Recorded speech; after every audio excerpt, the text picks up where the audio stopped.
Dileep No, I was understanding when you were talking. Oh. Thank you. Good afternoon. Good evening.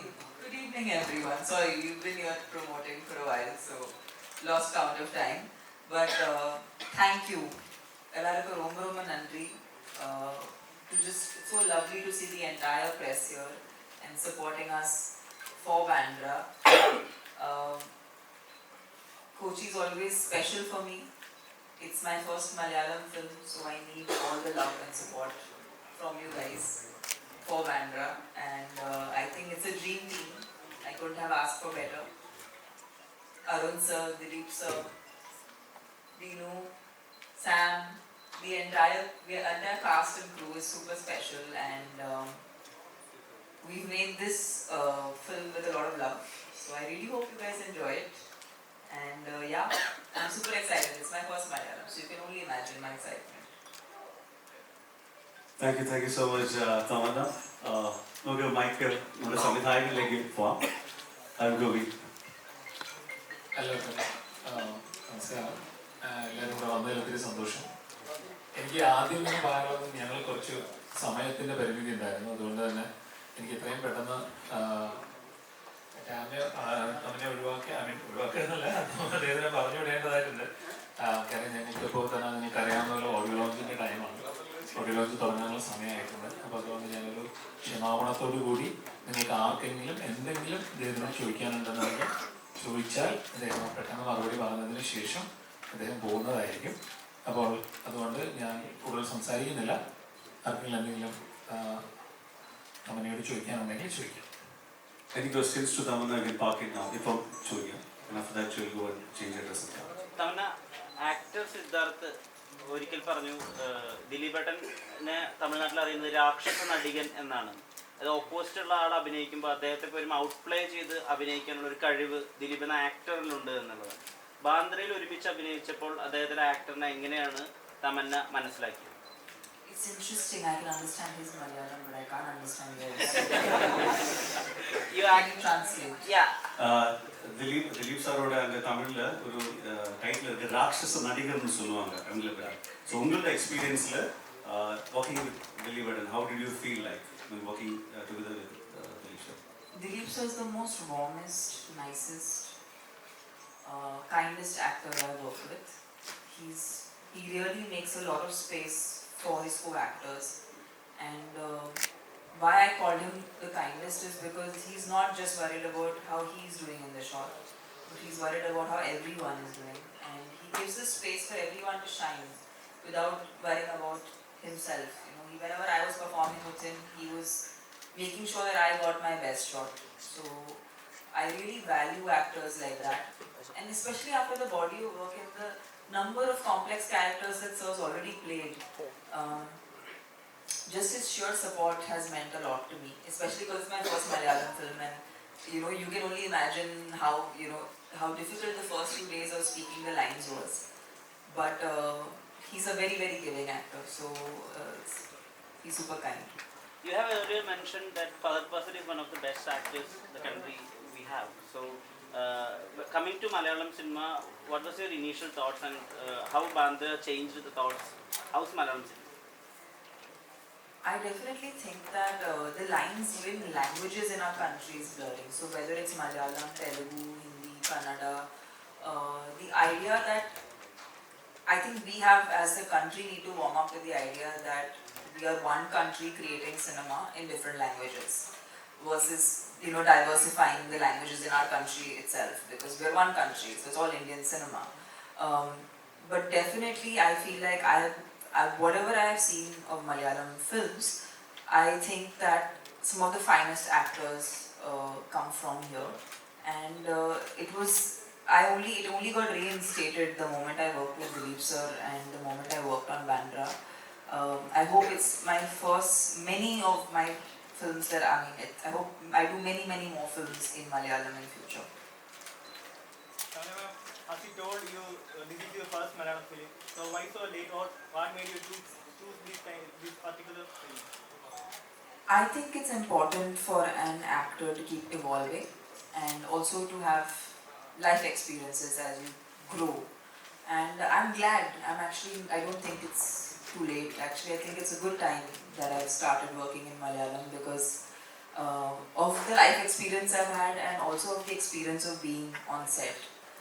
If I have to work with great actors like Dileep sir and some fantastic actors in your film industry, I must do a good job. So I think I'm ready and I'm very excited that this is my first. We feel that the actor Tamannaah we saw in Kalluri and Happy Days are kind of coming back, or you're just rediscovering yourself in this second stage of yours after Corona. So, what just. You saying COVID did me well? Yeah, so what actually changed as an actor? And in Bandra, we are not just seeing the South Indian diva or the glamorous Tamannaah, but we are also seeing the actor Tamannaah, the performer Tamannaah as well. So what changed after COVID, the selection of the films? I think we all understand that pre-pandemic consumption itself was different. And as technology is evolving, there are many more platforms for different pieces of content to go out. But I think when we do mainstream commercial cinema, it's a different kind of medium. People want to go for an experience. When people pay that money to go to a theatre to watch a film, with their families or with friends or with whoever they end up going with, I feel like it's important for us to give them this experience where they feel like they've gone into another world. And for me, characters have always, I think I'm lucky, I have actually had an opportunity to do commercial cinema at the same time, some very like not the routine stuff, because I enjoy that. As an actor, I need to be, trying new things. So that if I don't get bored, I don't bore you guys, and I keep doing something new to entertain everybody. So yeah, this has been a great experience. In one of your recent interviews, you mentioned that. ഞാനൊരു അരമണിക്കൂർ നിനക്ക് മാത്രമായിട്ട് interview Only you seem തന്നെ to be asking അരമണിക്കൂർ questions. ഇങ്ങനെ ചെയ്തുകൊണ്ടിരിക്കുകയാണ്. Does anyone else have questions? So one question. In one of your recent interviews, you described Rajamouli as a swan. Where he is very silent still, but a thought of volcano is evolving in his head. So, to what animal or bird will you attribute Arun Gopi?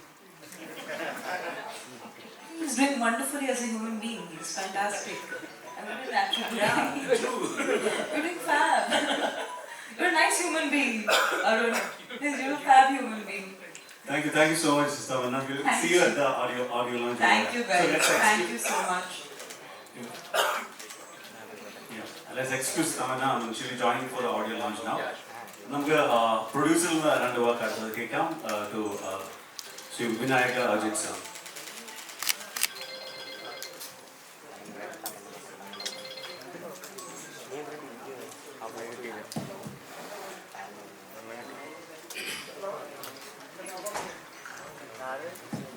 എല്ലാ മാധ്യമ സുഹൃത്തുക്കൾക്കും നമസ്കാരം. വളരെ സന്തോഷമുണ്ട്. ഇത്രയും മാധ്യമ സുഹൃത്തുക്കളെ ഞാൻ ആദ്യമായിട്ടാണ് കാണുന്നത്. എൻ്റെ സ്ഥലം കൊട്ടാരക്കരയാണ്. കൊച്ചിയിലായതുകൊണ്ട് എനിക്ക് ഇത്രയും മാധ്യമ സുഹൃത്തുക്കളെ ഒരുമിച്ച് കാണാനൊരു ഭാഗ്യം എനിക്കുണ്ടായി. നമ്മുടെ ബാന്ദ്രയുടെ സിനിമയുടെ ഇന്ന് ഓഡിയോ ലോഞ്ചാണ്. വളരെ നാളത്തെ ആഗ്രഹമാണ്. ഞാൻ സഹോദരന് തുല്യം സ്നേഹിക്കുന്ന നമ്മളെ ജനപ്രിയ നായകൻ ദിലീപേട്ടൻ വെച്ചൊരു പടം എടുക്കണമെന്ന് ഒരു വലിയ ആഗ്രഹമായിരുന്നു ജീവിതത്തിൻ്റെ. പക്ഷെ അത് കഴിഞ്ഞു. ആഗ്രഹം കഴിഞ്ഞു അല്ല ആഗ്രഹം കഴിഞ്ഞു. അതോടൊപ്പം തന്നെ വളരെ സന്തോഷമുണ്ട് എൻ്റെ പ്രിയ സഹോദരൻ അരുൺ ഗോപി. പക്ഷേ അരുൺ ഗോപി എന്ന് പറയുമ്പം ഡയറക്ടറായിട്ടല്ല ഞാൻ എൻ്റെ ഒരു സഹോദരനെ പോലെ എടാ പോടാ ഒരു ബന്ധമാണ് അരുണോട്ട് എനിക്ക്. കാര്യം എന്തും അരുണിൻ്റെ അടുത്ത് എനിക്ക് പറയാം.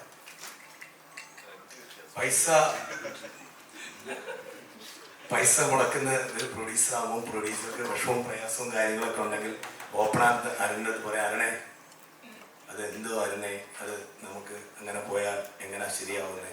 അരുണ അല്ല കേട്ടാ നമുക്ക് എന്താ വേണം അതേമാതിരി ചെയ്യാം. അപ്പം ഈ ഫിലിം ഇൻഡസ്ട്രിയിലോട്ട് കടന്നു വന്നപ്പോൾ ഒരുപാട് സംശയങ്ങൾ ബാക്കിയുണ്ടായിരുന്നു. പക്ഷെ അത് ഈ മൂവി എടുത്തപ്പം ആ സംശയങ്ങൾ ഏറെക്കുറെ മാറി. വളരെ സന്തോഷമുണ്ട്. ഈ അഭിനയിച്ച നമ്മളറിയപ്പെടുന്ന, ഇന്ത്യയിൽ അറിയപ്പെടുന്ന നടി തമന ഇവിടെ ഇന്റർവ്യൂ കഴിഞ്ഞു എന്ന് കേട്ടല്ലോ.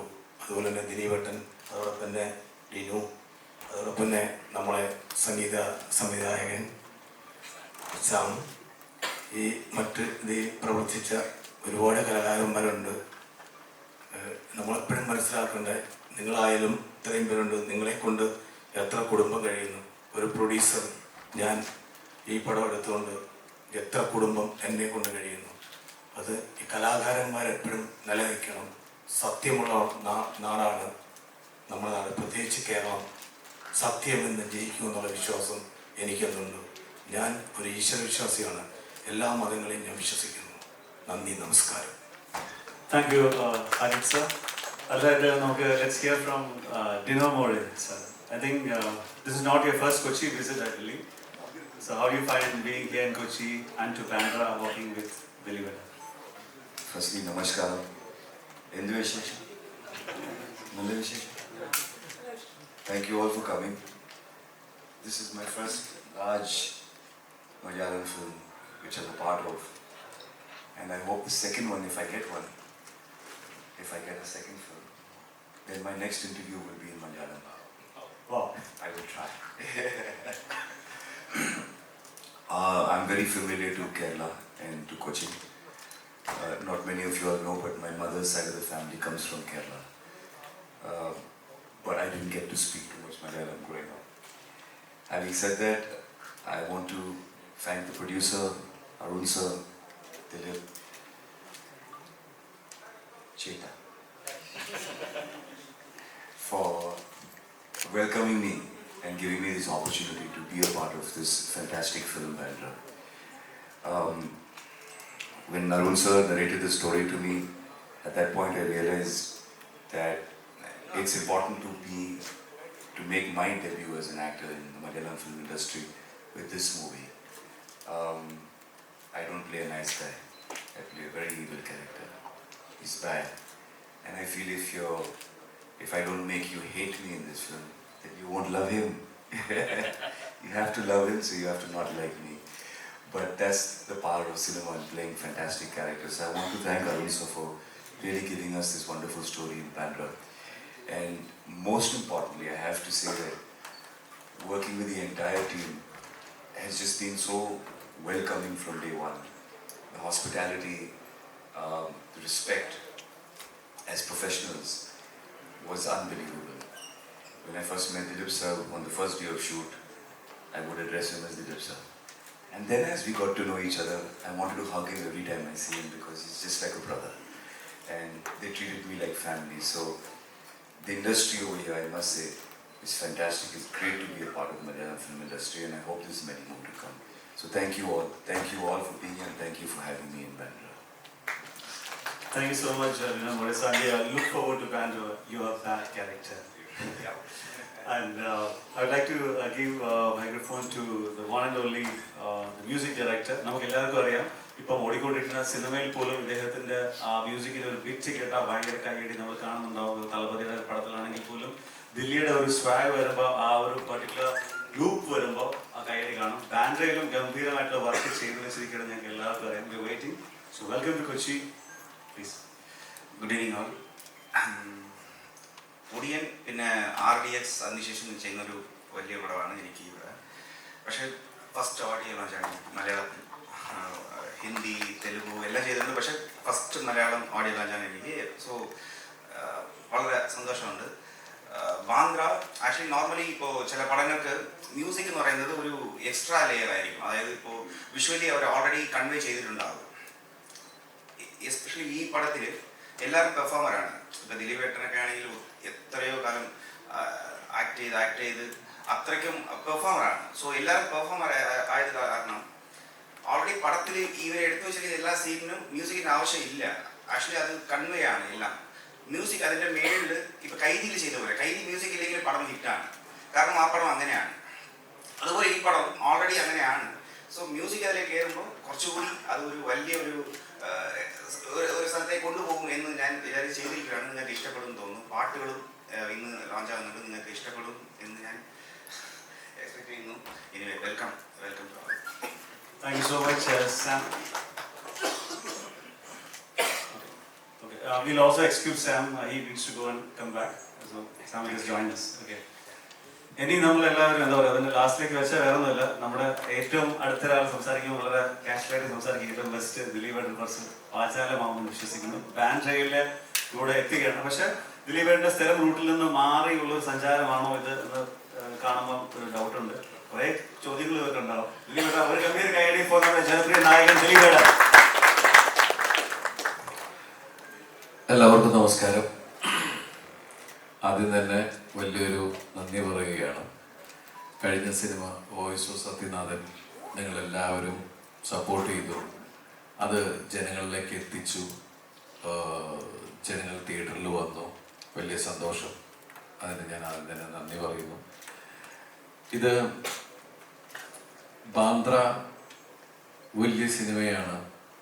അത്രയധികം സ്പെൻഡ് ചെയ്ത ഞങ്ങളുടെ നിർമ്മാതാവ് അജിത്, അതുപോലെ രാമലയിലേക്ക് ശേഷം ഞാൻ അഭിനയിക്കുന്ന അരുൺ ഗോപിയുടെ കൂടെ ഞാൻ വർക്ക് ചെയ്യുന്ന രണ്ടാമത്തെ ചിത്രം. അരുൺ ഗോപി രാമലീല ചെയ്തു, നിങ്ങൾ കണ്ടതാണ്. അതിനുശേഷം എനിക്ക് കിട്ടിയ വളരെ വ്യത്യസ്തമായിട്ടുള്ള ഒരു കഥാപാത്രമാണ് അലൻ അലക്സാണ്ടർ ഡൊമിനിക് എന്ന് വിളിക്കുന്ന ആല. ഇതിൽ നമ്മളുടെ കൂടെ ഒരുപാട് താരങ്ങളുണ്ട്. ഈ സിനിമ അതിൽ നിങ്ങളിപ്പോൾ കണ്ടതാണ് തമന്നാജി. നമ്മൾ ഈ സിനിമയുടെ കഥ കേട്ടപ്പോൾ തന്നെ നമ്മുടെ മുമ്പിൽ വന്ന ഒരേ ഒരു രൂപം ഉണ്ടായിരുന്നുള്ളത് തമന്നാജിയുടെ ആയിരുന്നു. നമുക്കറിയില്ലായിരുന്നു അവർ വരുമോ, ഈ സിനിമയിൽ അഭിനയിക്കുമോ, കാരണം മലയാള സിനിമയിൽ അവർ അഭിനയിച്ചിട്ടില്ല. അപ്പം ആ സമയത്ത് നമ്മൾ ചെന്ന് കഥ പറഞ്ഞു. കഥ പറയുമ്പോൾ ആ കഥ അപ്പം തന്നെ ഇഷ്ടപ്പെടുകയും ഞാൻ ആ സിനിമയിൽ അഭിനയിക്കുന്നു എന്ന് പറയുകയും ചെയ്തെടുത്തുനിന്നാണ് ഈ പ്രോജക്റ്റ് ഓണായത്. കാരണം അവരില്ലാതെ ഈ സിനിമ നമുക്ക് ഒരു വേറൊരാളായി ചിന്തിക്കാൻ പറ്റിയിരുന്നില്ല.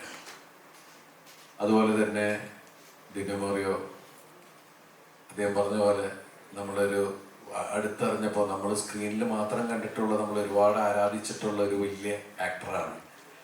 നമ്മൾ ഓർമ്മയുണ്ടാകുമ്പോൾ റാസ് തുടങ്ങിയ സിനിമകളൊക്കെ. അപ്പോൾ നേരിട്ട് കാണുകയും പരിചയപ്പെടുകയും പിന്നെ അദ്ദേഹം ഈ സിനിമയിൽ അതിഗംഭീരമായിട്ടാണ് പെർഫോം ചെയ്തിരിക്കുന്നത്. അത് ഭയങ്കര സെറ്റിലായിട്ടുള്ള എക്സ്പ്രഷൻസ് പോലും നമുക്ക് ഭയങ്കര രസകരമാക്കാവുന്ന രീതിയിൽ. അതുപോലെ നമ്മുടെ ഈ സിനിമയ്ക്ക് വേണ്ടി ഒരുപാട് സമയം ചെലവഴിച്ച ഒരുപാട് താരങ്ങൾ, മറ്റു താരങ്ങളുണ്ട്.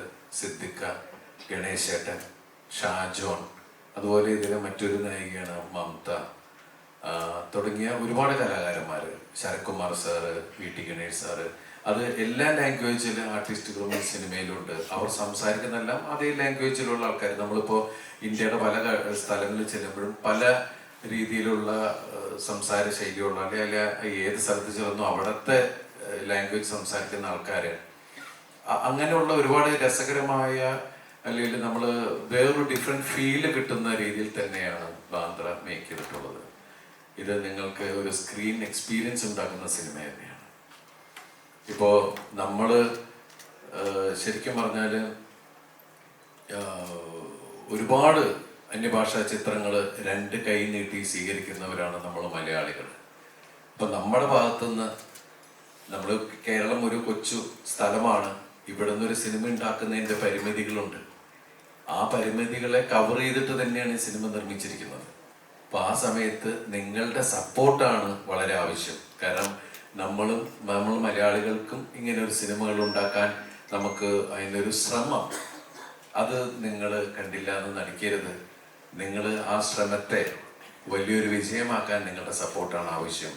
ത്രൂ ദ മീഡിയ നിങ്ങളിത് ജനങ്ങളിലേക്ക് എത്തിക്കുക, മാക്സിമം സപ്പോർട്ട് ചെയ്യുക. അതൊക്കെയാണ് ഈ സമയത്ത് പറയാനുള്ളത്. ഈ സിനിമയിൽ നിങ്ങൾക്ക് ഇഷ്ടപ്പെട്ട, ഞാൻ വിട്ടുപോയി ക്ഷമിക്കണം, ഒരുപാട് ആക്ടേഴ്സ് വേറെയുണ്ട്. ലെന്ന, ഈശ്വർ റാവു തുടങ്ങിയ അങ്ങനെ ശരത് സഭ തുടങ്ങിയ ഒരുപാട് പേര് ഈ സിനിമയിലുണ്ട്. അപ്പോൾ നിങ്ങൾക്ക് ഈ സിനിമ എന്നെ സംബന്ധിച്ച് വലിയ സിനിമ തന്നെയാണ്. ഞാൻ ഇതുവരെ ചെയ്തതിൽ നിന്ന് വളരെ വ്യത്യസ്തമായിട്ടുള്ള ഒരു സിനിമയാണ്. നിങ്ങളുടെ സപ്പോർട്ടാണ് ആവശ്യം. Thank you. Thank you so much ദിലീപേട്ടാ.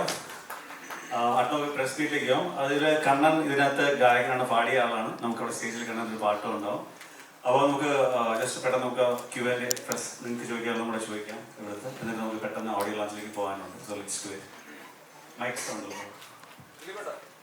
ഇത്രയും വലിയൊരു ക്യാൻവാസിൽ വരുന്നൊരു സിനിമയാണ് ബാന്ദ്ര. പക്ഷെ നമ്മൾ മുന്നേ ഒരു കുറച്ച് സിനിമകൾ പാൻ ഇന്ത്യൻ ലെവലിൽ ഇറങ്ങി കുറേ സിനിമകൾ അത്രമാത്രം പ്രതീക്ഷയോടെ മലയാളി പ്രേക്ഷകർ തിയേറ്ററിലെത്തിയിട്ട് ഒരു പ്രതീക്ഷ അത്രത്തോളം കിട്ടുന്നില്ല. അപ്പോൾ നമ്മൾ സിനിമ ട്രെയിലർ വരുമ്പോഴോ അല്ലെങ്കിൽ ടീസർ വരുമ്പോഴോ സിനിമയുടെ യഥാർത്ഥ ഒരു കഥയുണ്ടാവുമല്ലോ, ഡ്രാമയാണോ എന്നുള്ള ഒരു രീതിയിലും പ്രേക്ഷകർക്ക് നമുക്ക് കൊടുക്കാൻ പറ്റുന്നില്ല. അവർ പ്രതീക്ഷിക്കുന്ന രീതിയിലല്ലായിരിക്കും തിയേറ്ററിൽ വന്ന് കാണുമ്പോൾ സിനിമകൾക്ക് സംഭവിക്കാൻ പോകുന്നത്. അപ്പോൾ യഥാർത്ഥത്തിൽ ബാന്ദ്ര എന്ന സിനിമ എത്രത്തോളം പ്രതീക്ഷ കൊടുക്കുന്നുണ്ട് പ്രേക്ഷകർക്കായി? നമ്മള് ഒരു അവകാശവാദങ്ങളും ഇല്ലാതെയാണ് ഈ സിനിമയായിട്ട് വന്നിരിക്കുന്നത്. പാൻ ഇന്ത്യ എന്ന് നമ്മൾ പറയും. ഇതിൽ പല ലാംഗ്വേജിലെ ആക്ടേഴ്സ് ഇല്ല അഭിനയിച്ചിട്ടുണ്ട്. പക്ഷെ ഈ സിനിമ ഞാൻ ഇതുവരെ അഭിനയിച്ചിട്ടുള്ളതിൽ വലിയ സിനിമയും ഞാൻ ഇതുവരെ ചെയ്തെന്നുള്ള വ്യത്യസ്തമായിട്ടുള്ള ഒരു കഥാപാത്രമായിട്ടുള്ള ഒരു സിനിമയാണ്. ഈ സിനിമ നിങ്ങളെ ഒരു സ്ക്രീൻ എക്സ്പീരിയൻസ് കൊണ്ട് എൻഗേജ് ചെയ്യിപ്പിക്കുമെന്നാണ് ഞങ്ങൾ വിശ്വസിക്കുന്നത്. പിന്നെ ഇത് പുറത്തെല്ലാവരും പറയുന്നത് ഡോണാണ്, അണ്ടർവേൾഡ് ആണ്, അങ്ങനെയുള്ള സിനിമയല്ല ഇത്. ഇത് വളരെ ജനകീയനായ എല്ലാവർക്കും ഇഷ്ടപ്പെടുന്ന ഒരു സ്ഥലത്തെ ഒരു ആളുടെ ജീവിതത്തിലേക്ക് ഒരു പെൺകുട്ടി വരികയും അതിനെ ബേസ് ചെയ്ത് പോകുന്ന സംഭവമാണ്. നമ്മൾ വളരെ ചെറുങ്ങനെ തുടങ്ങി അത് ഭയങ്കര ബിഗ് ക്യാൻവാസിലേക്ക് അത് പോകുന്നു എന്നുള്ളതാണ്. ഈ സിനിമയിൽ നിങ്ങൾക്ക് ഇഷ്ടപ്പെടുന്ന രീതിയിലുള്ള പാട്ടുകളുണ്ട്, അടിയുണ്ട്, ഇമോഷണലാണ്, എല്ലാം കൂടി ചേർന്ന ഒരു സിനിമയാണ്. അതാ ഞാൻ പറഞ്ഞത്, നമ്മള് പുറത്തുനിന്ന് വരുന്ന അന്യഭാഷാ ചിത്രങ്ങളെ എല്ലാം വലിയ സംഭവത്തോടെ നമ്മൾ 2 കൈ നീട്ടി സ്വീകരിച്ച സിനിമയെ വിജയമാക്കുന്ന ആളുകളാണ് നമ്മൾ മലയാളികൾ. ആ മലയാളികളുടെ ഒരു സിനിമ അത് നിങ്ങളോട് സഹകരിച്ചാൽ മാത്രമേ ഇത് വലിയൊരു വിജയത്തിലേക്ക് എത്താൻ സാധിക്കുള്ളൂ. അല്ലെങ്കിൽ അജിത് വിനായക പോലുള്ള പ്രൊഡ്യൂസേഴ്സിന് നിലനിൽക്കാൻ സാധിക്കും. അപ്പോൾ ഈ സിനിമ നിങ്ങൾ കാണുക. നമ്മൾ അതാ ഒരു അവകാശമൊന്നും നമ്മൾ പറയുന്നില്ല. ഈ സിനിമ പക്ഷെ ഞങ്ങൾ ഈ സിനിമ ഒന്ന് കണ്ടിട്ട് ഞങ്ങൾ വിലയിരുത്താം എന്ന് പറയുന്ന ആ ഒരു നല്ല മനസ്സോടുകൂടി ആ പടം ഇറങ്ങുന്നതിന് മുമ്പ് തന്നെ മോശപ്പെടുത്താതിരിക്കുക. നിങ്ങളെ കൊണ്ടാകാവുന്ന രീതിയിൽ നിങ്ങൾ ഞങ്ങളെ സപ്പോർട്ട് ചെയ്യും. അതിനാണ് ഞങ്ങൾ നിങ്ങളോട് വരാൻ പറഞ്ഞതും നിങ്ങളായിട്ട് സംസാരിക്കാനും. കാരണം നിമിഷ നേരങ്ങൾക്കുള്ളിൽ സാധാരണക്കാരുടെ ഇടയിലേക്ക് ഇതിനെക്കുറിച്ചുള്ള കാര്യങ്ങൾ പറയുന്നത് നിങ്ങളാണ്. നിങ്ങൾക്ക് അതിനുള്ള കെൽപ്പുണ്ട്. നിങ്ങളുടെ ആ പരിമിതികൾ അല്ലെങ്കിൽ നിങ്ങൾക്ക് പറ്റാവുന്ന രീതിയിൽ ഇതിന്റെ പ്രൊമോഷൻസിന്റെ ഭാഗമാവാനാണ് നമ്മൾ ഇന്നിവിടെ കൂടിയിരിക്കുന്നത്.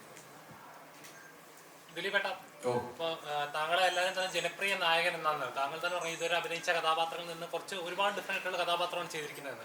അപ്പം ജനപ്രിയ നായകൻ എന്ന ഒരു ടൈറ്റിൽ ഉള്ളപ്പോൾ തന്നെ പ്രേക്ഷകരെല്ലാം കുറച്ചുകൂടെ റിലേറ്റ് ചെയ്യാൻ പറ്റുന്ന അല്ലെങ്കിൽ ഇല്ല, ഇത് ഞാൻ അതുകൊണ്ട് തന്നെ പറഞ്ഞത്. ഞാൻ അതിനകത്ത് പറഞ്ഞു, ജനങ്ങളുടെ കൂട്ടത്തിലുള്ള ജനകീയനായ ഒരാളുടെ ജീവിതത്തിൽ ഒരു പെൺകുട്ടി വന്ന് കയറുന്നു എന്ന് ഞാൻ പറഞ്ഞു. ഇയാൾ വളരെ ദൂരത്തിലുള്ള ഒരാളെ അല്ല. നിങ്ങൾക്കറിയാവുന്ന, നിങ്ങൾക്ക് ആകാവുന്ന, നമ്മൾ ഇങ്ങനെയൊക്കെ ആയിരുന്നെങ്കിൽ എന്ന് ആഗ്രഹിക്കാവുന്ന അങ്ങനെയുള്ള സംഭവങ്ങളാണ് ഈ സിനിമയിലൂടെ നമ്മൾ പറയുന്നത്. അതുകൊണ്ട് ഞാൻ നേരത്തെ പറഞ്ഞത് ഡോണും അല്ല, അണ്ടർവേൾഡും അല്ല, ഒന്നുമല്ല. അതല്ലാത്ത വേറൊരു വേൾഡാണ്. അത്രയുള്ളൂ. ദിലീപേട്ട മീശമാധവനിലാണ് ദിലീപേട്ടൻ ആദ്യമായിട്ട് 15 പേരെ അടിക്കുന്നത്. പിന്നീട് ചെസ്സിലും കൊച്ചി രാജാവിലും ഒക്കെ പതുക്കെ ആളുകളുടെ എണ്ണം കൂട്ടിക്കൊണ്ടിരിക്കുകയാണ് ചെയ്തത്. അപ്പൊ ബാന്ദ്രയിലൊരു 10-30 ഒക്കെ ആയിരിക്കുന്നു. അപ്പൊ ബാന്ദ്ര ഇപ്പൊ ഇതുവരെ ചെയ്തതിൽ വെച്ച് ഏറ്റവും മാസും ആക്ഷനും ആയിട്ടുള്ള കഥാപാത്രം ആയിരിക്കെ ഒരു അവസ്ഥ ഉണ്ടാകുമ്പോ, നമ്മുടെ ജീവിതത്തിൽ തന്നെ അവസ്ഥ ഉണ്ടാകുമ്പോ നമുക്ക് അടിക്കേണ്ട ഒരു സിറ്റുവേഷൻ വന്നാൽ നമ്മൾ ആളെ എണ്ണയല്ല അടിക്കുന്നത്. അതുകൊണ്ട് നമ്മൾ അടിച്ചു പോകും, നമ്മള് വീഴുന്നവരടിക്കും. ഇത്രയുള്ളൂ അതിനകത്ത്. അതൊരു സിനിമയാവുമ്പോ സ്വല്പം അതിന്റെ രീതിക്ക് സിനിമാറ്റിക് ആവും. എന്നാലാണ് അതിന് പഞ്ചുണ്ടാവുള്ളൂ. ഇല്ലെങ്കിൽ നമ്മൾ വെറുതെ ഒരു നാടനടി കാണാൻ പോയിട്ട് അത് നമ്മളിപ്പോ TV തുറന്നു കഴിഞ്ഞാൽ നമുക്ക് കാണാം, ഓടിച്ചിട്ടടി ഇടിയൊക്കെ കാണാം. പക്ഷെ അല്ലാത്ത ഒരു അടി സിനിമാറ്റിക് ആവുമ്പോഴാണ്. ഇല്ലെങ്കിൽ പിന്നെ നമ്മള് അൻബറവിനെ പോലുള്ള ഇപ്പോഴത്തെ ഏറ്റവും ഹോട്ടാണ് അവരൊക്കെ അല്ലേ, അവരെയൊക്കെ വെച്ചിട്ട് ഇതില് ഒരു ഫൈറ്റ് മാത്രം 10-15 ദിവസം വെച്ചിട്ടാണ് ഗോപി ഷൂട്ട് ചെയ്തിരിക്കുന്നത്. പക്ഷെ അത് സിനിമാറ്റിക് തിയേറ്ററിൽ ശരിക്കും ഫീൽ ചെയ്യാൻ വേണ്ടിയിട്ടാണ്. ഇപ്പൊ നമ്മളിവിടെ നമ്മൾ കൈയടിച്ച സിനിമകളിലെല്ലാം ആ ഫൈറ്റ് ഫൈറ്റ് സീക്വൻസ് നമ്മളത് സിനിമയായിട്ട് കാണുന്നു, ആ സിനിമയായിട്ട് കണ്ടാവും. അത് റിയലിസ്റ്റിക് ആണ് അല്ലെങ്കിൽ വേറെ അങ്ങനെ, ഇത് റിയലിസ്റ്റിക് സിനിമയല്ല, ഇത് സിനിമാറ്റിക് ആണ്. നിങ്ങളുടെ 2.5 മണിക്കൂർ നിങ്ങളെല്ലാം മാറ്റി വെച്ചതിൽ ഇൻവെസ്റ്റ് ചെയ്യുമ്പോൾ നിങ്ങൾക്ക് ഹരം ഉണ്ടാക്കാവുന്ന സാധനങ്ങൾ അതിലുണ്ടാക്കാനാണ് നമ്മൾ ശ്രമിച്ചിട്ടുള്ളത്. അങ്ങനെ നമ്മളൊരു റിയലിസ്റ്റിക് ആക്ടർ അങ്ങനെ ആക്കാനോ റിയലിസ്റ്റിക് സിനിമയാണോ അങ്ങനെ ഒന്നുമല്ല. പക്ഷെ ഇതില് റിയലിസ്റ്റിക് ആയിട്ടുള്ള ഇമോഷനുണ്ട്, നമ്മളുടെ ഇമോഷൻ, നമ്മൾ മനുഷ്യരാണ്, നമ്മൾക്ക് ഉണ്ടാകാവുന്ന ഇമോഷൻ, അത് ഈ സിനിമയിലുണ്ട്. അതെന്നെ ഇപ്പൊ ഈ സിനിമയുടെ അകത്ത് ആദ്യ ടീസറിൽ വന്ന ഒരു ഡയലോഗ് ഉണ്ടായിരുന്നു, റൺവേയിൽ കയറിയാൽ നിൽക്കും പിന്നെയാണ് ഒരു നിന്റെ വൺ വേ എന്ന് പറയുന്നത്. അത് റൺവേക്ക് കൊടുത്തൊരു അടിപൊളി റെഫറൻസ് ആയിരുന്നു. ബാന്ദ്രയിൽ ത്രൂ ഔട്ട് ഇങ്ങനെ ഈ അരുൺഗോപി വലിയ ഫാൻ ബോയ് ആണല്ലോ, ഇനിയും ഒരുപാട് ഈ പേട്ടയിൽ രജനീകാന്തിനൊക്കെ വെച്ച് കാർത്തിക് സുബേര ചെയ്ത പോലെ ഒരുപാട് റെഫറൻസുകൾ ഇതല്ലാതെ ഉണ്ടോ? ചോദിച്ചാല് അങ്ങനെയൊന്നുമല്ല. ഈ സിനിമ ആവശ്യപ്പെടുന്ന രീതിയിലുള്ള സാധനങ്ങൾ ഈ സിനിമയുണ്ട്. അല്ലാണ്ട് ഈ സിനിമ ഒരു പഞ്ച് ഡയലോഗ് പറയുന്ന ഹീറോ അങ്ങനത്തെ അല്ല. അയാള് വിചാരിക്കാത്ത സീക്വൻസുകളോടെ ആണ് ഫേസ് ചെയ്ത് പോവാന്ന് പറയില്ലേ, അവിടെ ഒരു ആവശ്യം ഉണ്ടെങ്കിൽ ഒരു സാധനം പറയുക എന്നുള്ളൂ. സോറി. ദിലീപേട്ട ബോംബെ പോലത്തെ നഗരം എന്ന് പറയുമ്പോൾ തന്നെ ഫസ്റ്റ് തന്നെ അങ്ങനൊരു ഇത് തീം വരുമ്പോൾ തന്നെ എല്ലാവരുടെ മനസ്സിൽ വരും ഒരു ഗാങ്സ്റ്റർ ഫിലിം അല്ലെങ്കിൽ അങ്ങനത്തെ ഒരു മോഡാണ് പണ്ട് തൊട്ട് കണ്ടുവരുന്നത്. അപ്പം അങ്ങനത്തെ ഒരു ക്യാരക്ടറിലേക്ക് വരുമ്പോൾ എന്തൊക്കെ സ്റ്റഡി ചെയ്തിട്ടുണ്ട്? ഈ ഒരു ക്യാരക്ടർ ആവാം ഇങ്ങനത്തെ ഒരു റെഫറൻസ് എടുത്തിട്ടുണ്ടോ? ഇല്ല, ഞാൻ പറഞ്ഞില്ലേ ഗാങ്സ്റ്റർ അങ്ങനെ. ഒരു മനുഷ്യൻ അയാളുടെ സാഹചര്യങ്ങൾ കൊണ്ട് ചിലപ്പോൾ ഒരു കത്തി എടുക്കേണ്ടി വരും, തോക്കെടുക്കേണ്ടി വരും. അത് അവസ്ഥകളാണ്. ആ അവസ്ഥകൾ ഇയാൾ ഒരിക്കലും അങ്ങനെയുള്ള അവസ്ഥകളിലേക്ക് പോകാനോ ഒന്നും വിചാരിച്ചിട്ടുള്ള ഒരാളല്ല ഈ കഥാപാത്രം. പക്ഷെ എന്തുകൊണ്ട് അങ്ങനെ എങ്ങനെ എന്നൊക്കെ പറയുന്ന കാര്യങ്ങളാണ് സിനിമയുടെ. കാരണം കൂടുതൽ നമ്മൾ തമ്മിൽ അങ്ങോട്ടും ഇങ്ങോട്ടും ആർഗ്യുമെന്റ് ആയി ഞാൻ സത്യം വിളിച്ച് പറയുന്നതിലൂടെ അവരോട് ഇവർ തന്നെ തല്ലി കൊല്ലും ഈ ഡയറക്ടർ. അപ്പൊ അത് നിങ്ങൾ സിനിമ കാണുക. സിനിമ കാണുമ്പോൾ നിങ്ങൾ ഒരു വെള്ള പേപ്പറായിട്ട് പോയിരിക്കുക, ഞാൻ വേറെ സിനിമ കാണാൻ വന്നിരിക്കുന്നു, അങ്ങനെ പോയി കാണാം. കാരണം നമുക്കും മലയാളികൾക്ക് പിടിച്ചിട്ടുണ്ടേ തമിഴും തെലുങ്കിന്നൊക്കെ പടം വരുമ്പോ നമ്മുടെ കയ്യിലുണ്ട് ഒരു സാധനം എന്നൊക്കെ പറഞ്ഞ് കൂടിയിരുന്നൂടെ? ഇതിലിവിടെ പല സിനിമകളും മാസ് സിനിമകൾ എന്നുള്ള രീതിയിലാണ് ടീസറും ട്രെയിലറും പോസ്റ്റേഴ്സും ഒക്കെ വരും, ഇന്റർവ്യൂസിൽ ഉൾപ്പെടെ. പക്ഷെ ആ സിനിമ ഇറങ്ങി ഒരു ഒരാഴ്ച കഴിയുമ്പോൾ അവർ പതുക്കെ പറയും ഇതൊരു കുടുംബചിത്രമായിരുന്നു, ഇതൊരു നമ്മൾ ആദ്യമേ നമ്മൾ പറയുന്നത് കുടുംബചിത്രമാണ്. കാരണം ഇത് ഫാമിലിക്ക് പോയിരുന്ന് കാണാം. ഇത് എന്റെ ആല എന്ന് പറഞ്ഞ കഥാപാത്രത്തിന്റെ ഫാമിലിനെ ബേസ് ചെയ്യുന്ന ഒരു സിനിമ കൂടിയാണ്. അപ്പൊ അതുകൊണ്ട് ഫൈനലി നമ്മൾ ആദ്യമേ പറഞ്ഞു കുടുംബം ഉണ്ടായിരുന്നു, അമ്മയും അച്ഛനൊക്കെ ഉള്ള ഒരാളില്ലേ. ദിലീപേട്ടന്റെ ഒരു പ്രത്യേകത എന്താ വെച്ചാല് ഡയലോഗ് ഡെലിവറിയിലായാലും ശരി, മറ്റുള്ളവരായിട്ട് എൻഗേജ് ചെയ്ത കോൺവെർസേഷനിലായാലും ശരി, എപ്പോഴും ഒരു നാച്ചുറൽ ആയിട്ട് ചെയ്യും. ആളുകൾക്ക് എപ്പോഴും റിലേറ്റ് ചെയ്യാൻ പറ്റുക. എനിക്ക് ഇതേപോലത്തെ ഒരു സുഹൃത്തുണ്ട്, അങ്ങനത്തെ ഒരു കഥാപാത്രങ്ങൾ എനിക്ക് കുറച്ചുകൂടെ ചെയ്യുന്നത്. അപ്പം ഇതേപോലത്തെ ഒരു കഥാപാത്രം ചെയ്യുമ്പോൾ എങ്ങനെയാണ് ഒരു നോർമൽ എനിക്കും തെറ്റുന്നുണ്ട്, ചെറിയ ചെറിയ കുറവുകളുണ്ടല്ലോ, അങ്ങനത്തെ ഒക്കെ നോർമൽ ഉണ്ടാകുന്ന ഒരു സാധനം ഉണ്ടല്ലോ, ഒരു എന്താ പറയാ, ഒരു പണ്ടത്തെ ഒരു അങ്ങനത്തെ ഒരു ഇങ്ങനത്തെ വാർ നടക്കുന്ന അല്ലെങ്കിൽ ഒരു താങ്കളുടെ കഥാപാത്രം ചെയ്യുമ്പോൾ ഒരു ഒന്നുകൂടെ പറയാം. ഇപ്പം താങ്കൾ ചെയ്ത കഥാപാത്രങ്ങളിൽ എടുത്തു നോക്കി തന്നെ ഒരു ഒന്നെങ്കിൽ നാച്ചുറൽ ആയിട്ട് അല്ലെങ്കിൽ ഒരു അയൽവക്കത്തെ ഒരാൾ അങ്ങനത്തെ ലെവലിലുള്ള കഥാപാത്രങ്ങൾ ഇച്ചിരി ചെയ്തിട്ടുള്ളത്. അപ്പോൾ ഒരു കോമഡി വന്നാലും ശരി എപ്പോഴും റിലേറ്റബിൾ ആണ്, നാച്ചുറൽ ആയിട്ട് എൻ്റെ ലൈഫിലായാലും മറ്റുള്ള ലൈഫിലായാലും റിലേറ്റ് ചെയ്യാൻ പറ്റും. ഇപ്പോൾ ഇതിലെങ്ങനത്തെ കഥാപാത്രം എത്രത്തോളമാണ് നോർമൽ നാച്ചുറൽ ഡെലിവറി ചെയ്യുന്ന ഡയലോഗുകളാണോ അതോ കുറച്ചുകൂടെ ഈ പറഞ്ഞ അരുൺചേട്ടൻ ഇതും അയൽവക്കത്താളെ ഇയാളുടെ വീട്ടിൽ അപ്പുറപ്പുറത്ത് വീടുണ്ട് അല്ലല്ല അതുപോലെ തന്നെയാണ്. അത് തന്നെ ഇയാൾക്കും അയാളുടെ ഫ്രണ്ട്സ് ഉണ്ട്, അയാള് വർക്ക് ചെയ്യുന്ന മേഖലയുണ്ട്, അവിടുത്തെ ആൾക്കാരോട് ഇയാളുടെ സ്നേഹം, അവരുടെ സപ്പോർട്ട്, അങ്ങനെയൊക്കെ ഉള്ള ആൾ തന്നെയാണ്. നമ്മുടെ ദൂരത്ത് പോയിട്ടുള്ള ഒരാളല്ല, പോണ്ടി വന്നു, ഇത്രേ ഉള്ളൂ. അതിനകത്ത് രാംലീലയിലെ കഥ പോലത്തെ ആയിരുന്നല്ലോ, പക്ഷെ അവസാനം വരുമ്പോൾ ഒരു ടിസ്റ്റ് വരുന്ന ഒരു കഥാപാത്രം വളരെ 2.5 മണിക്കൂർ നിങ്ങൾ ഒരു നല്ല സിനിമ ആസ്വദിക്കാം എന്ന് വിചാരിച്ചിട്ട് പോണം. പൊളിക്കാൻ പോകരുത്, ഉടക്കി നിങ്ങൾ പോകരുത്, എൻജോയ് ചെയ്യുക, അങ്ങനെ കണ്ടാൽ മതി. ഓ താങ്ക് യു. ഇപ്പൊ വന്നോളൂ, ഇവിടെ ഉണ്ടായില്ല. ഞാൻ വെച്ചു ഇപ്പൊ ഇതിന്റെ ഞാൻ തിരുവനന്തപുരം എപ്പോഴും എല്ലാ പ്രതിസന്ധി ഘട്ടങ്ങളിലും കൂടെ നിന്നത് ഫാൻസ് അല്ലെങ്കിൽ പ്രേക്ഷകരൊക്കെയാണ്. അപ്പം ഈ ഫാൻസ് ഇപ്പം ബർത്ത്ഡേ സമയത്ത് ഒരുപാട് ചാരിറ്റി പ്രവർത്തനങ്ങൾ ചെയ്യുന്നുണ്ടായിരുന്നു. അപ്പം ഈ ഫാൻസിനുള്ള ഒരു പ്രവർത്തനങ്ങളെ ദിലീപേട്ടൻ വീക്ഷിക്കാറുണ്ടോ, അല്ലെങ്കിൽ അവർക്ക് ഗൈഡൻസ് കൊടുക്കാറുണ്ടോ? ഇല്ല, ശരിക്കും 3-5 വർഷമായിട്ട് നമ്മൾ ഇതിൽ നിന്ന് ഇങ്ങനെ മാറി നിൽക്കുമ്പോഴും ഫാൻസിലെ ദിലീപ് ഫാൻസ് വെൽഫെയർ അസോസിയേഷനിലെ എൻ്റെ സഹോദരങ്ങൾ ചെയ്യുന്ന അവർ തന്നെ ഓരോ കാര്യങ്ങൾ ഇറങ്ങി നിന്ന് ചെയ്യുന്നു എന്ന് പറഞ്ഞ വലിയ മനസ്സാണ്. അവർക്ക് അതിൻ്റെ അനുഗ്രഹം, ദൈവത്തിൻ്റെ അനുഗ്രഹം ഉണ്ടാവും. അതുപോലെ അത്രയും ചാരിറ്റി അവർ ചെയ്യുന്നുണ്ട്. അതിന് അവരോട് എനിക്ക് തീർത്താൻ തരാത്ത നന്ദിയും കടപ്പാടൊക്കെ ഉണ്ട്. അരുണേട്ടാ, രാമലീല എന്ന് പറഞ്ഞൊരു ചിത്രം നോക്കുമ്പോൾ ബിഗ് സ്കെയിലിൽ വന്ന സിനിമയാണ്, തിയേറ്ററിലും നല്ല നമ്പേഴ്സ് കളക്ട് ചെയ്ത സിനിമയാണ്. പക്ഷേ കമ്പാരിറ്റീവ്ലി ആക്ഷൻ രംഗങ്ങൾ വളരെ കുറവാണ്.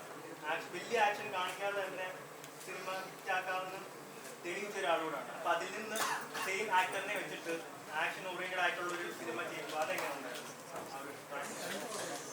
അല്ല, അത് ഒരു സ്ക്രിപ്റ്റ് ഡിമാൻഡ് ചെയ്യുന്നതാണ് അതിൻ്റെ ആക്ഷൻ സീക്വൻസസ്. നമ്മൾ പർപ്പസ്ഫുള്ളി ഇതിനകത്ത് ആക്ഷൻ വേണ്ട അല്ലെങ്കിൽ ഇതിനകത്ത് ആക്ഷൻ വേണം എന്ന് തീരുമാനിച്ചിട്ടല്ല ചെയ്യുന്നത്. ഒരു കഥ, അതിൻ്റെ കഥാപശ്ചാത്തലം, ആ കഥ പോകുന്ന വഴികൾ, അതൊക്കെയാണ് ഒരു സിനിമയിൽ ആക്ഷൻ വേണമോ വേണ്ടയോ എന്ന് തീരുമാനിക്കുന്നത്. രാമലീലയുടെ കഥാപശ്ചാത്തലവും കഥ പോകുന്ന വഴികളിലും ഒന്നും നമുക്ക് ആക്ഷൻ്റെ ആവശ്യം ഉണ്ടായിരുന്നില്ല. ഇത് ഭയങ്കര ബ്രില്യൻ്റ് ആയിട്ട് ഒരാളയാളുടെ മൈൻഡ് ഗെയിം കൊണ്ട് ചെയ്യുന്നൊരു കാര്യമാണ്. അപ്പോൾ അതിനകത്ത് നമുക്ക് ആ ശക്തിയല്ല, ബുദ്ധിയാണ് കുറച്ച് കൂടുതൽ ഉപയോഗിക്കേണ്ടി വന്നിരുന്നത്. ഇവിടെ കുറച്ചുകൂടി പവർഫുൾ ആയിട്ടുള്ള ഒരാളാണ്, ഒരു അല്പം കൂടി ഒരു ശക്തി ഉപയോഗിക്കാൻ പ്രാപ്തിയുള്ള ഒരാളാണ് ആല എന്ന് പറയുന്ന ക്യാരക്ടർ. രാമനുണ്ണിക്ക് അങ്ങനെ തെരുവിലിറങ്ങി അടിയുണ്ടാക്കാനൊന്നും പറ്റില്ല. രാമനുണ്ണിക്ക് ഒരു പൊളിറ്റിക്കൽ ഇമേജ് ഉണ്ട്. ആലയെ സംബന്ധിച്ചിടത്തോളം ആലയുടെ ഇഷ്ടമുള്ളവർക്ക് വേണ്ടി ആലയ്ക്ക് അടിയുണ്ടാക്കാൻ പേടിയില്ല. അടിക്കാനും തല്ലാനും ഒക്കെ ആല തയ്യാറായിട്ടുള്ള ഒരു കഥാപാത്രമാണ്. അതുകൊണ്ടാണ് ഈ സിനിമയിലേക്ക് ആക്ഷൻ വേണ്ടി വരുന്നത്. അത് നമ്മൾ ദിലീപ് അങ്ങനെ പർപ്പസ്ഫുള്ളി ചെയ്തതല്ല, അത് വളരെ നാച്ചുറൽ ആയിട്ട് കഥ ആവശ്യപ്പെടുന്ന ആക്ഷൻ ഈ സിനിമയിലുണ്ട്. അത്രയേ ഉള്ളൂ. അതേപോലെ മമത മാമും ദിലീപേട്ടനോട് ഇതിനു മുമ്പ് കോമ്പിനേഷനിൽ വന്നിട്ടുള്ള സിനിമകളൊക്കെ ഭയങ്കര ഹിറ്റായിട്ടുള്ള പടങ്ങളുമാണ്, നല്ല രസമാണ്, നിങ്ങളുടെ ആ ഒരു കോംബോ ആണ്. പക്ഷെ ഇതിലേക്ക് വരുമ്പോൾ നിങ്ങൾ പേരല്ലാന്ന് തോന്നുന്നു. അപ്പം അതെങ്ങനെ ഉണ്ടായിരുന്നു? ഭയങ്കര ബുദ്ധിമുട്ട്. പേരല്ലാന്നോ? ആരൊക്കെയാണ്? മമത മാമും ദിലീപേട്ടനും പേരല്ലേ? അത് ട്രെയിലർ കണ്ടപ്പോൾ അത് ട്രെയിലർ കണ്ട് കഥ ഞാൻ പറഞ്ഞ അങ്ങനെയൊന്നും കഥ ഉണ്ടാക്കരുത്. വൈറ്റ് പേപ്പർ ആയിട്ട് പോയിരിക്കണം എന്ന് പറഞ്ഞാൽ അതുകൊണ്ടാണ്. നിങ്ങൾ ഒരു കഥ ഉണ്ടാക്കരുത്. അതാ പറഞ്ഞത്, കുറെ ആൾക്കാർ ഇത് ഡോണാണോ? ഡോണല്ല, അണ്ടർവേൾഡ് അല്ല. അതൊക്കെ നമ്മൾ ഉണ്ടാക്കുന്ന കഥയാണ്. അത് കഴിഞ്ഞാൽ അങ്ങനെ ഒരു കഥ ഉണ്ടാക്കിയിട്ട് ഈ കഥയും ആ കാണുന്ന കഥയും തമ്മിൽ മെർജാവില്ല പെട്ടെന്ന്. അതുകൊണ്ടാണ് പറഞ്ഞ ആ പ്രശ്നമാവും. അപ്പൊ നമുക്കൊന്നും ഇത് പോരായിരുന്നു എന്നൊക്കെ തോന്നുന്ന കൺഫ്യൂഷൻ ഉണ്ടാക്കും. അപ്പൊ അതാ പറഞ്ഞ ഈ നിമിഷം തുടങ്ങി നമുക്ക് ഭയങ്കര ഡീസന്റ് ആവും. എന്നിട്ട് അവിടെ വൃത്തിയായിട്ട് പോയിട്ടിരിക്കും. നവംബർ 10 അതിന് മുമ്പ് എന്തിനാണെങ്കിലും വെച്ചോട്ടാ. ദിലീപേട്ടനെ ജനപ്രിയ നായകൻ എന്ന് വിളിക്കുന്ന പോലെ ധ്യാൻ ശ്രീനിവാസനെ ഞങ്ങളുടെ ഇന്റർവ്യൂ സ്റ്റാർ എന്നാണ് വിളിക്കുന്നത്. അപ്പൊ ധ്യാൻ ശ്രീനിവാസനും വിനീത് ശ്രീനിവാസനും ദിലീപേട്ടനൊക്കെ കൂടി ഒരുമിക്കുന്ന ഒരു സിനിമയുടെ രസകരമായിട്ടുള്ള പോസ്റ്റർ റിലീസ് ചെയ്യുന്നുണ്ടായിരുന്നു, ബബ്ബ എന്ന് പറയുന്നത്. അത് ഏത് വിധത്തിലുള്ള സിനിമയാണ്? അതിന്റെ എന്തെങ്കിലും അപ്ഡേറ്റ് പറയാൻ പറ്റും? എന്തായാലും ഇങ്ങനെ 3-4 പേര് അതിനകത്തിൽ ആലേട്ടനും ഉണ്ട്.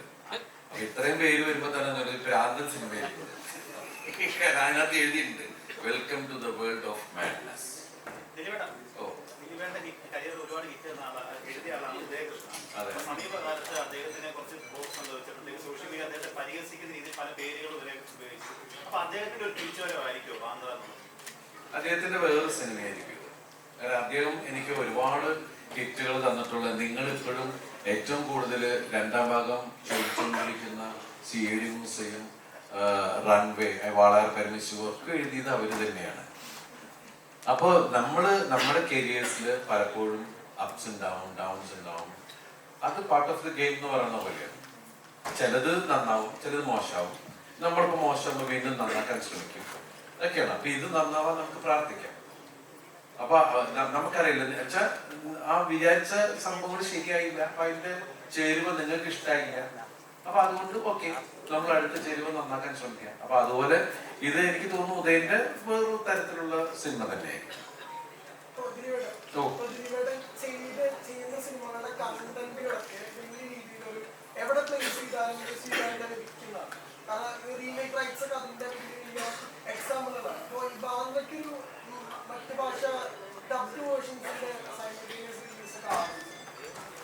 അല്ല, ഇത് ഏത് ലാംഗ്വേജിലും വരാൻ ഉപയോഗിക്കാവുന്ന ഒരു കഥ തന്നെയാണ്. അപ്പൊ വേണമെങ്കിൽ നാച്ചുറലി അങ്ങനെ സംഭവിച്ചേക്കാം. ഡബ് ചെയ്യുന്നുണ്ടെന്നാ പറഞ്ഞത്. ദിലീപേട്ട ലൈക്ക പ്രൊഡക്ഷൻസിന്റെ നമുക്ക് ഒരു ക്വസ്റ്റ്യൻ കൂടെ വെച്ചിട്ട് എൻ്റെ ബോഡി ലോഞ്ച് ഓൾറെഡി. അതെ, അപ്പൊ ഒന്നും നമുക്ക് ഇനി ബാക്കി നമുക്ക് അവിടെ ചെയ്യാം. നമുക്ക് അവിടെ ചോദിക്കാം. ലൈക്ക പ്രൊഡക്ഷൻസിന്റെ സിനിമയാണ് ഹി ആൻഡ് ഷീ എന്നും അത് റാഫി എഴുതുന്ന സിനിമയാണെന്നും പറഞ്ഞിരുന്നു. അപ്പൊ അതായിരിക്കും ദിലീപേട്ടന്റെ D150.